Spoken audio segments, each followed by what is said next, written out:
Waymo just filed for divorce from Uber. It's in writing, and Bloomberg, Reuters, and Financial Times all confirmed it last Friday. Austin and Atlanta are on a countdown clock. In Phoenix, it already died back in June. So if you drive for Uber right now, this is the biggest shift the platform has seen in 5 years. But it's not for the reason that everybody thinks. Because behind the scenes, Uber has been building something $10 billion deep that changes the entire game for human drivers. And by the end of this video, you're going to know exactly where you stand, what's coming for your market, and how to position yourself before that next wave hits. Alright, here's the deal. On July 24th, Waymo officially notified Uber that starting January 2028, they're launching their own standalone app in Austin and Atlanta.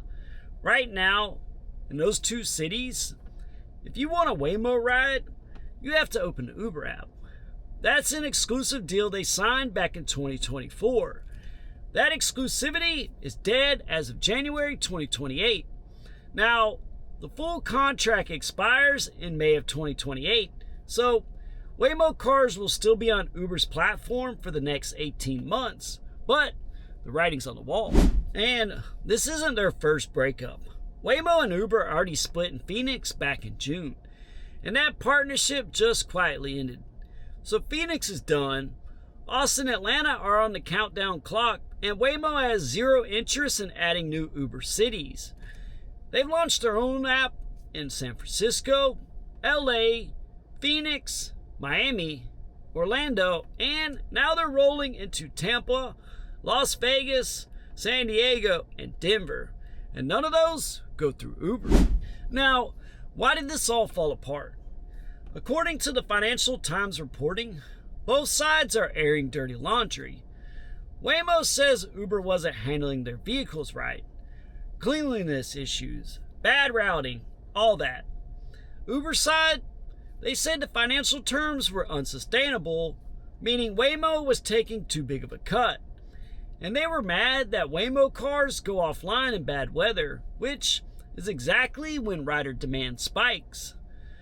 Waymo doesn't want to share revenue anymore, and Uber doesn't want to be the middleman with no leverage.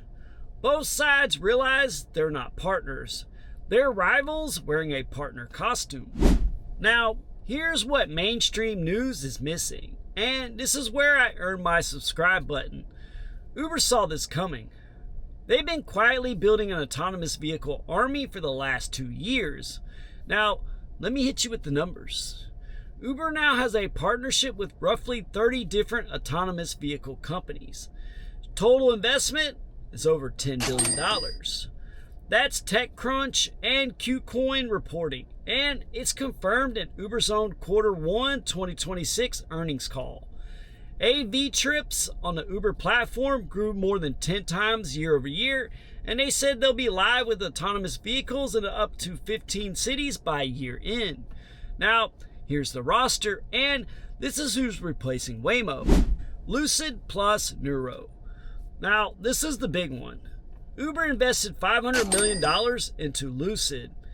They're own over 11% of the company, and they're committed to buying at least 35,000 Lucid Gravity SUVs over the next 6 years. Those are luxury EVs running Nuro's self-driving system. First market is San Francisco Bay Area, and that's launching late of 2026. That's literally this fall, and the second market is going to be Houston in 2027. And that's Hertz, and they're going to be handling the fleet management. You got Zoox, that's Amazon's robo-taxi, and they're launching in Las Vegas this year and LA in 2027.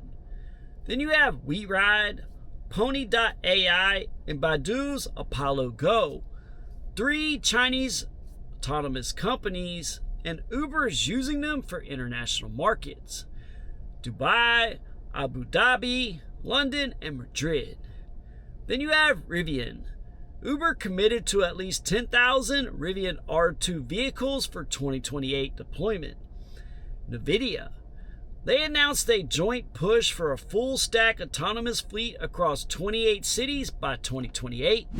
Plus, you have Motional, Wabi, May Mobility, Avride, Momenta, Volkswagen, and more. And Uber formalized all this in February under a new business unit called Uber's Autonomous Solutions. So, when people ask, what's Uber going to do without Waymo? Well, Uber's answer is already built. They're not scrambling. They've been preparing for a divorce for 2 years. But here's an interesting wrinkle. Lyft is also building their own robo-taxi network. Waymo, they signed a deal with Lyft last year for Nashville. And Baidu's Apollo Go, that same Chinese AV company that Uber uses, is also partnering with Lyft's European platform, FreeNow, for London. So, AV companies are playing both sides. They're not exclusive to anybody anymore, which means the future looks like this. You open Uber, you might get a Waymo. You might get a Lucid Neuro. You might get a Zoox, and you might get a human driver. You open Waymo's app, and you get a Waymo. You open Lyft, and you might get a Waymo or an Apollo Go. Everybody's a marketplace, and everybody's fighting for the same riders. And that's the key insight. Uber CEO Dara has said this publicly. He's told investors Uber's long game is not to own the cars. It's to be the platform layer, the mission control, that sits on the top of every robo-taxi network in the world. He's calling it a hybrid network. Human drivers plus autonomous vehicles on the same app for years to come. And that's the strategy. So let's get to the part that actually matters. What does this mean for you and for me, the people who are behind the wheel? Well, number one is the timeline is not tomorrow. Everybody's out here panicking like robo-taxis are going to replace us next month. They're not. Uber's own earnings call, Dara himself said scaling AVs is bottlenecked by regulatory engagement, safety evaluation, and vehicle availability. Even Neuro's CEO said, well, they already have safety drivers in the car through 2026 into 2027.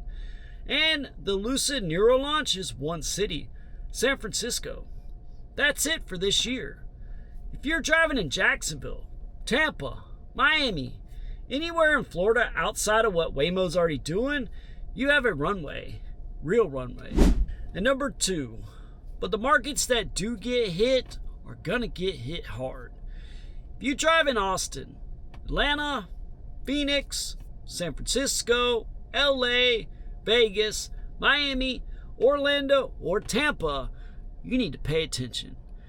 That's where these fleets are landing first. And here's what history tells us. When Waymo goes live in a market, human driver earnings drop. And it's not because Waymo takes every ride, but because Uber uses Waymo capacity to soften surge. When there's an autonomous car available at base rate, surge doesn't spike as high and your best earning hours are going to get squeezed. Number three, and this is the one I want Uber Black drivers to hear specifically. The Waymo breakup is actually good news for us in the short term. Waymo doesn't do black. Neither does Zoox. And right now, neither does Apollo Go. Lucid Neuro fleet, well, those Lucid Gravity SUVs, they're premium vehicles, but they're not being priced as premium robotaxi tier. And they're not as a replacement for Uber Black with a human chauffeur. The whole selling point of Uber Black is the professional driver, the door service, the water, the luggage help, and the I got you energy. A robot can't do that. And that's exactly what I said in a Waymo episode last week. And this breakup reinforces it. Black is a service business. Robotaxi is a transportation utility. Two different products. Number four, Uber is lobbying to protect us. Well, kind of. This is wild. Uber is actually pushing legislation There's a proposal in New Jersey right now that would mandate at least 85% of rides be served by human drivers. They're framing it as anti-monopoly, keeping standalone robo-taxi apps from taking over. And critics say it's Uber protecting their own market position. Either way, the practical effect for us is Uber has a financial reason to keep human drivers on the platform for the foreseeable future. They need that hybrid network to work. Here's my honest read on all of this. Waymo Uber breakup isn't the beginning of the end for drivers. It's the beginning of a new phase where Uber becomes an AV marketplace and drivers become the premium option, not the default option. Think about it like this. 10 years ago, UberX was the default and Uber Block was the premium. In 5 years, Robotaxi is going to be the default and cheapest, most available. And human drivers, we're going to be the premium. And that means the drivers who survive this transition are the ones who understand they're not selling a ride, they're selling a service. That's why I keep telling y'all, build your private bookings. Get a limo anywhere or whatever dispatch platform makes sense for your market. Pass out cards and make your car a destination, not just a vehicle, because when robo-taxis are handling that base rate UberX trips, the human drivers who thrive on this are going to be the ones with repeat clients, corporate accounts, airport regulars, wedding gigs, and premium tiers. The drivers who are going to get crushed are the ones who never left UberX, never diversified, never built anything of their own, never adapted, and that's just the reality. So this is what you need to take away from this episode. Number 1. Waymo breakup doesn't mean robo-taxis are coming for you tomorrow. Timelines are long and regulation is slow, so take a breath. Number 2, know your market. If you're a Waymo, Zoox, or Lucid Launch City, well, start planning now. If you're not, well, got a little bit more time, so use it. Number 3, if you drive Uber Black or private black car, you're insulated for now, but only if you're actually deliver premium service. Don't just wear a black shirt and call it luxury. Bring the whole experience. Number 4, start building outside Uber, whether that's private clients, limo anywhere, YouTube content, whatever it is. Don't be a single app driver in 2026.